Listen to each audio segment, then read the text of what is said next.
because university lecturers, they struggle to teach. They're smart people, they're professors, but they struggle. On the other hand, the tutors that we have, which are, I guess, older year university students, they are much, much, much better.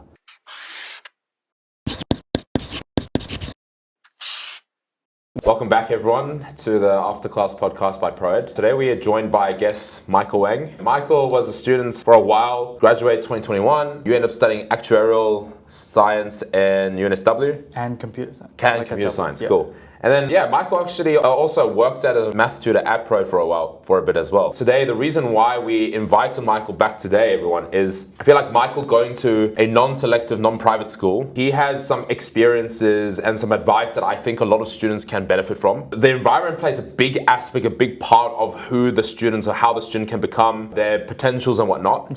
And a lot of that, when it's not there, the student has to have a little bit more awareness, or the people around them have to have a little bit more awareness to kind of push them, guide them in the direction in which they ultimately can also get to the same amount of competence, same amount of results, same amount of success as the students that are a little bit more privileged when they do have the opportunity to go to like private schools and selective schools, isn't it? I guess we'll start, Michael, just kind of like at the very beginning. When you were kind of like in primary and working through there, would you say that you are one of the smarter kids in the family, friends, and the kind of school situation at that time? I wouldn't say I was like the top of the top. Maybe average, a little higher. There definitely were like students or I guess friends who were smarter than me. I didn't go to an OC. I just went to a regular public primary school.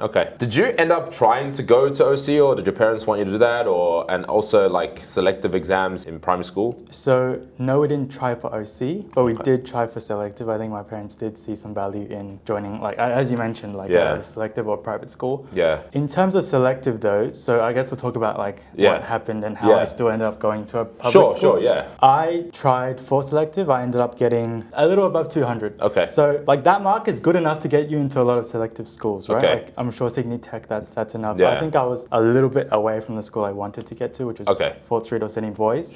But it's actually pretty complicated because my parents didn't want me to go to any other schools other than those two. And I'll give some, I guess, explanation into that. So number one, I think a big thing that they were talking about is travel time. If I were to get into a, I guess, average selective school, I don't know, Sefton, Sydney Tech, and then I went to that school and it took an hour and a half to get there and then come back. The amount of time that I would waste rather than, putting to work, studying, they thought would probably cancel out the benefit you'd get from going to the selective school, maybe.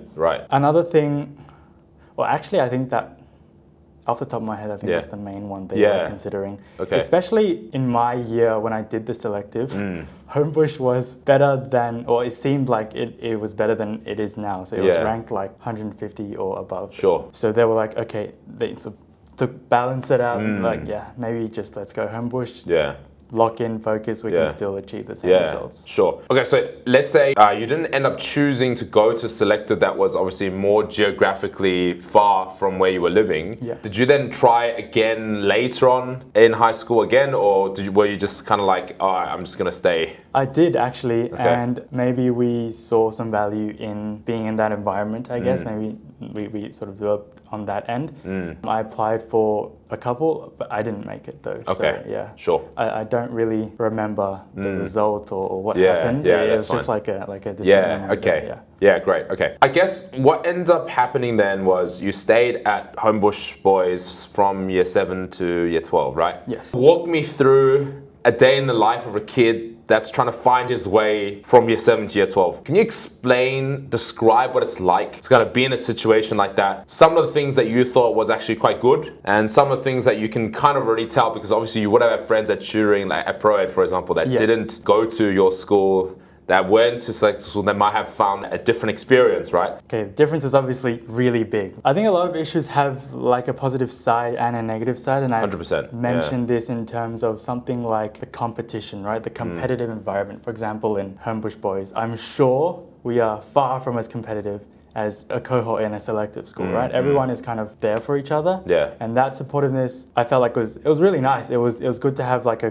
supportive friend, like I remember when I came to Pro Ed and I was talking to my selective friends. Yeah. And it was year 12, trials was coming. Yeah. And they were talking about how like, in trials, nobody really helped each other because it was a competition, right? You wanted to get the ranks. For sure. And then right afterwards, everybody came together and tried to do the HSC and that kind of thing. And that was definitely not there for us. And I think to a degree that was beneficial, right? We were all able to, I wouldn't say all, but at least the students further up in the ranks were able to work together. They tried hard. Yeah, exactly. They actually wanted to do well. Yeah. Another one I think is, and I got this feeling more so from after I was teaching selective school students. Okay, yeah. I had like a big Fort Street senior class. Yeah. And because I was interacting with them, I could look through, they showed me their Google Classrooms, that kind of thing, the resources they had available. And like everything's given to them, right? Like, I don't know if that's with every school, every class, every teacher, but there's so much there. And I was so shocked, like, wow. But for us, well, this is like a negative, right? There was not a lot of resources. And so that pushes you to look for things, pushes you to learn. And it really sort of develops how you can self-learn, how you can be proactive and find things that like, well, it's not given to you, so what are you going to do about it? You've got to go and do something, right? That kind of touched on that negative, I guess I was going to mention next, the lack of resources, right? I think a really good example is in my senior years, my physics teacher, and he's a great teacher, like not to put any hate to him, but he's not a physics teacher, so he's a biology teacher. Okay. But we didn't have enough physics teachers, so the school put him to teach us physics. Oh, wow. And it was really bad because, well, he didn't know the content as well, right? Like I had a bunch of questions, he couldn't answer them. Yeah, but what is he going to do in that case? Exactly, he can't really do anything. It's not even his fault. So he tried his best, we tried our best. And like the lack of resources is very, very obvious. Why do you feel like the school wasn't proactively looking for maybe a replacement physics teacher in that situation? I'm not too sure, but I'm assuming of the students that I guess he did take, especially in public schools, parents aren't as invested in their students' academics, right? So I doubt there were many complaints at all. So that's probably one thing. If there were more complaints, maybe the school would have done something. Not too sure.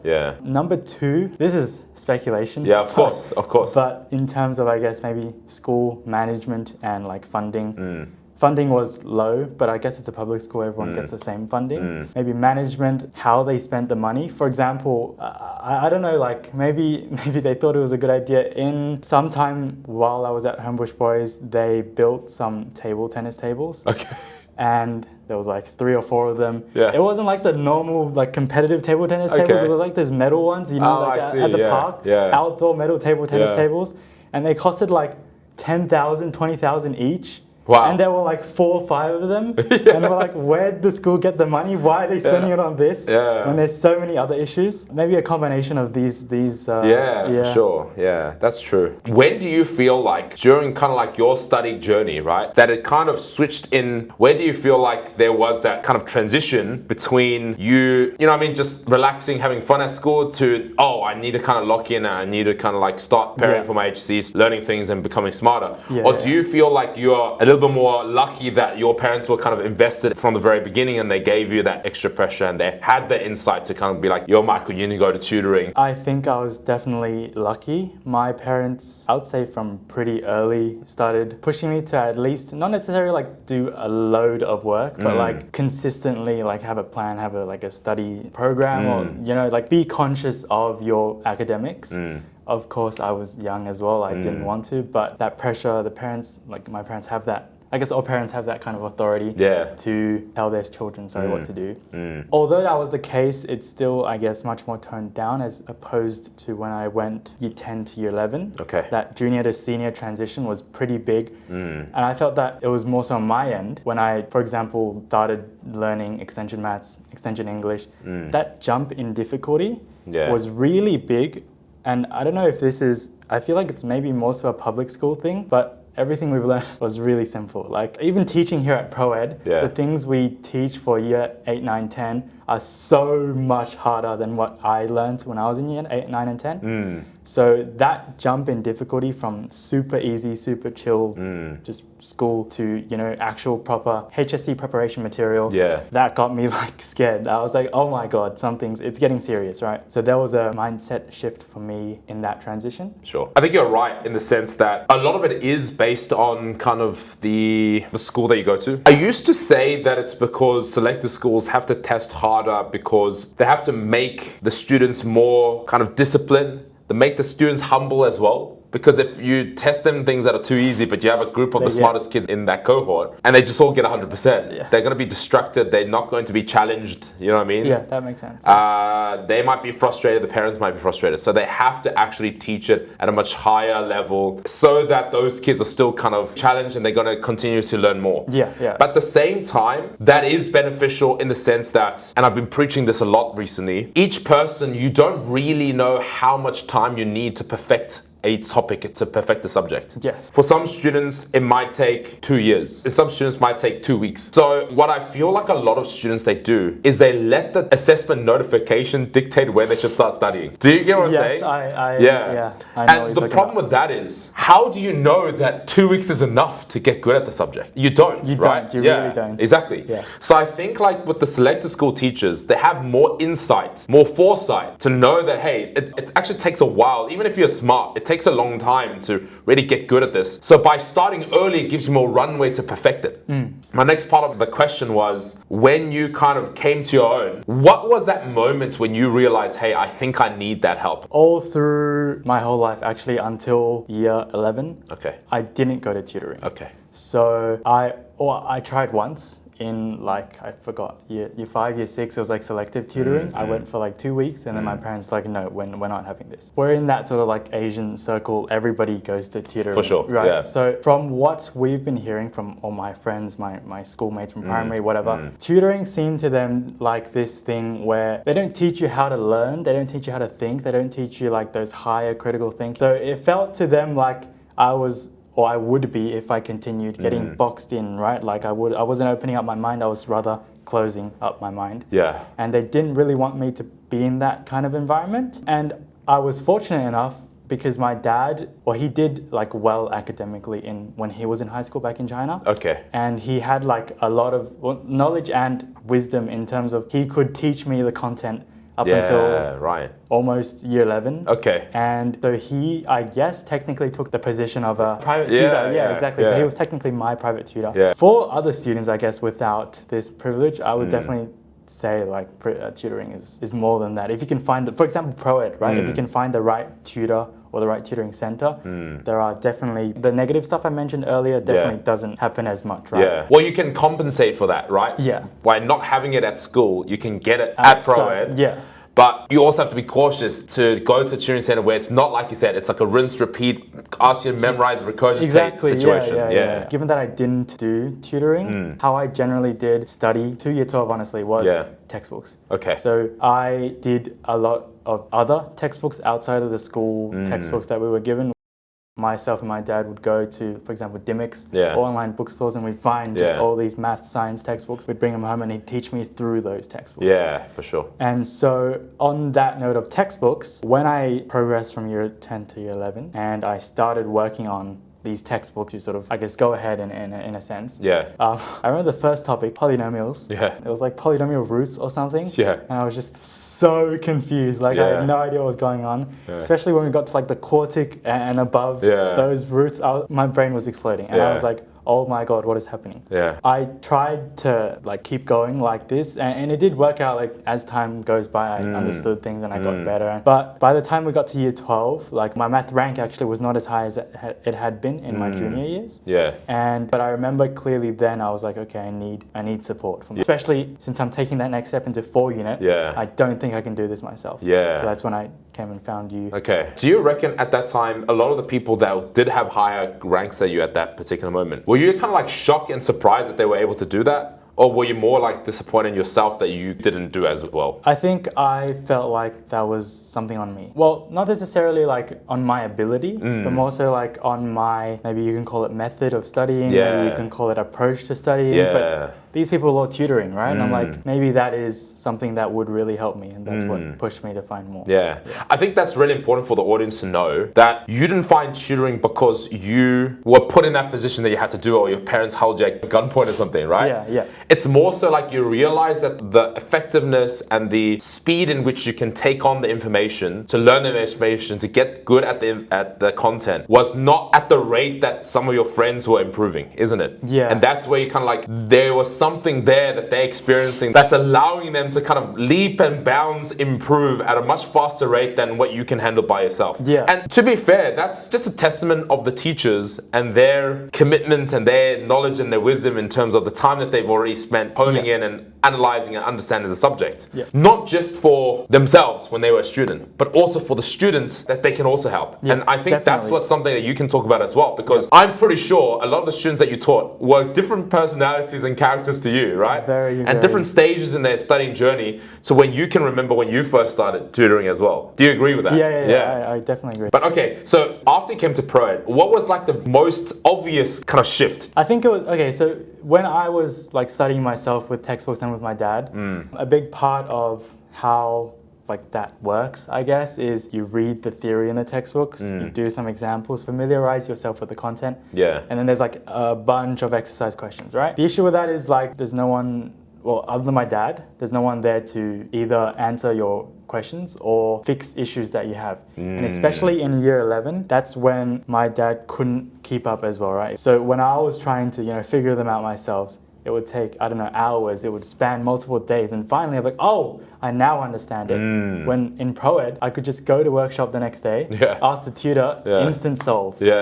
So efficiency, I guess you can say. I think that was the biggest thing that I felt. So you had like access to someone that was able to point you in the right direction. Exactly. So you could learn so much more in the same amount of time. Yeah, exactly. How important do you feel like it is to kind of create an environment in a non-selective school situation of having friends that all cared about studying? I remember in our grade, I think half the grade were like just one massive group, and we were all close. We were all able to, communicate well with each other.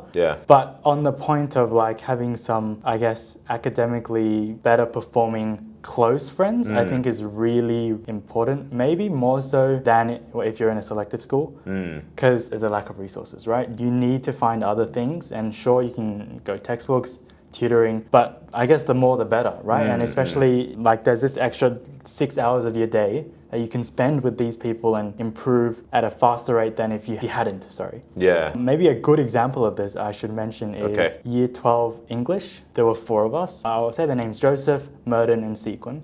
And the 4 of us were rank 1, 2, 3, 4. And we sat all together and we were really close. We did all our group projects together. We discussed our essays, we shared essays. We were all friends already, right? I guess something that I felt like maybe should be mentioned is sometimes it might feel a bit bad to make friends with someone to improve your grade, if you know what I mean. But I think it transcends that, right? It's like you guys are both putting in, it's like a mutual sort of, you're both giving and you're both receiving. There will be certain things that you can bring to the table that can help them with. Exactly. And they can obviously help you with.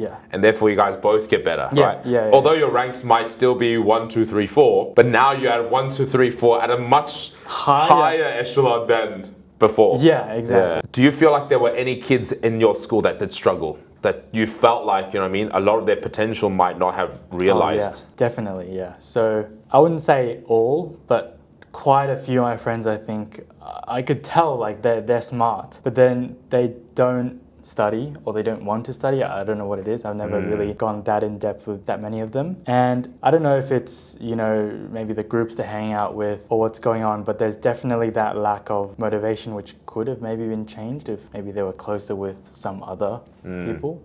A lot of the times, I feel it's also like the teacher's ability to make the subject easy to take on and easy to appreciate and understand the potentials and possibilities. Right? I agree, If your teachers at school aren't able to kind of bring that out, bring the fascination, bring the curiosity out of the student in terms of the subject that they're teaching, then their stigma of school is just boring, it's useless, there's no way that this is going to apply to my life. And then obviously they start kind of separating from what's important in terms of the school academic content, right? And they're not as invested. I think the first time I really felt that fascination was when I came to your class before unit, and you were I think it was like complex numbers or something, and you were just telling us how, you know, there's all these applications. I was like, wow, this is really interesting. And I think that was like a big motivator for me, at least when I was studying 4 units. So it's actually really important. But I want you to tell the audience, do you think high school maths, 2 unit, 3 unit, 4 unit is actually useful, and how that really helped you kind of set a good foundation from you taking on computer science, taking on actuarial? In terms of principles, I've told this to my students, I've told this to other people as well, but I feel like especially high school, the things you learn are less important than what you get from it. For example, maths, right? Like maybe it's less relevant for me as a computer science actuarial student because I actually do use what I learn in my degrees, but let's just say you're not doing such a mathematical degree, but you're probably not going to use trigonometry again in your life, right?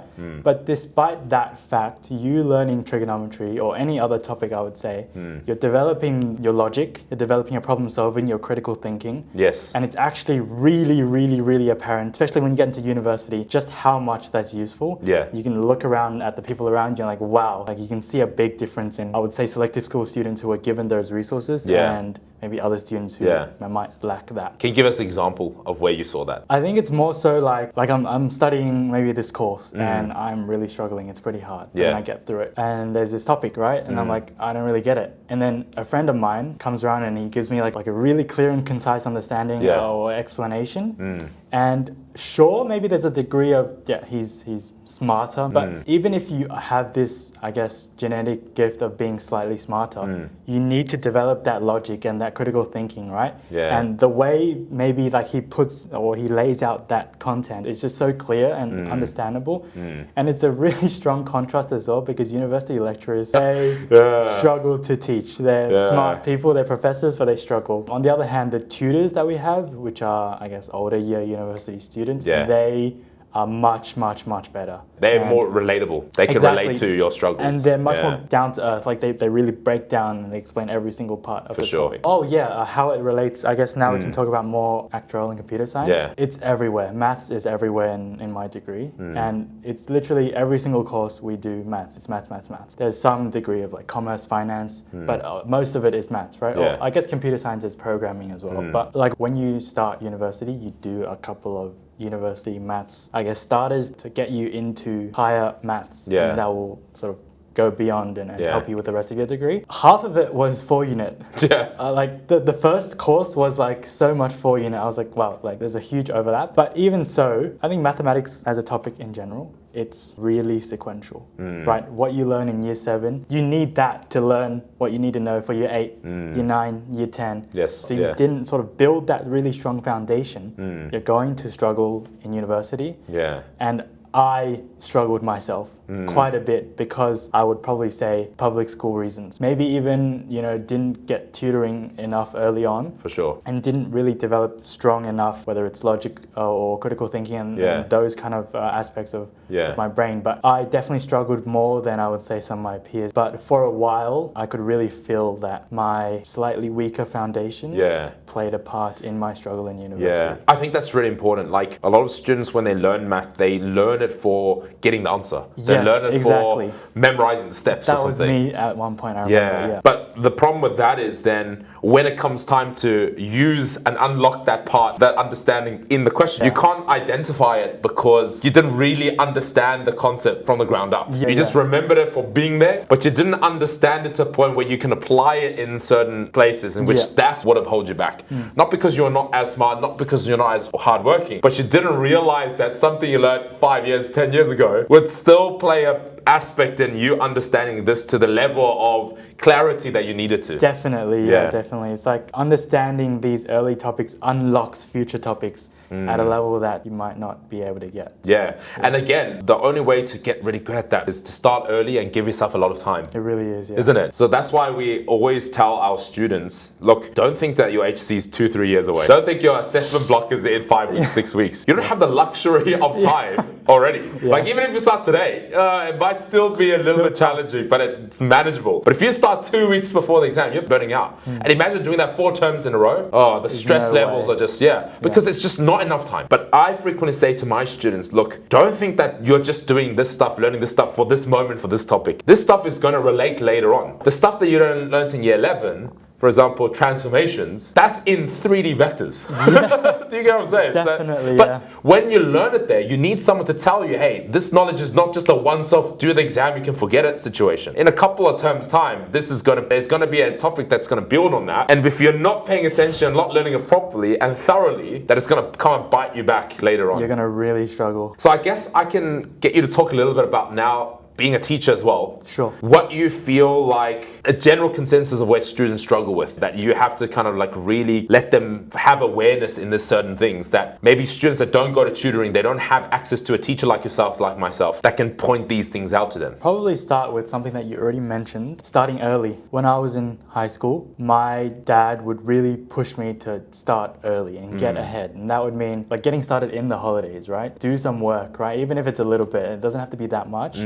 That's something I tell my students a lot. Just get started. It doesn't matter if it's so far ahead. And you were saying this earlier, definitely. So that's one really big thing. And I guess I also mentioned it then, but consistency, right? A lot of students, they want to cram. They don't want to do work, and then they do it all at the end. And I feel like it's a little bit of a different topic to starting early. It's more so just doing a little bit every day. Not necessarily like, oh, I'm doing this in preparation for something later on. It's more so, okay, I'm keeping a habit of doing maths every day. Did you have any motivational issues in terms of studying? And if not, what would you credit that to? I did.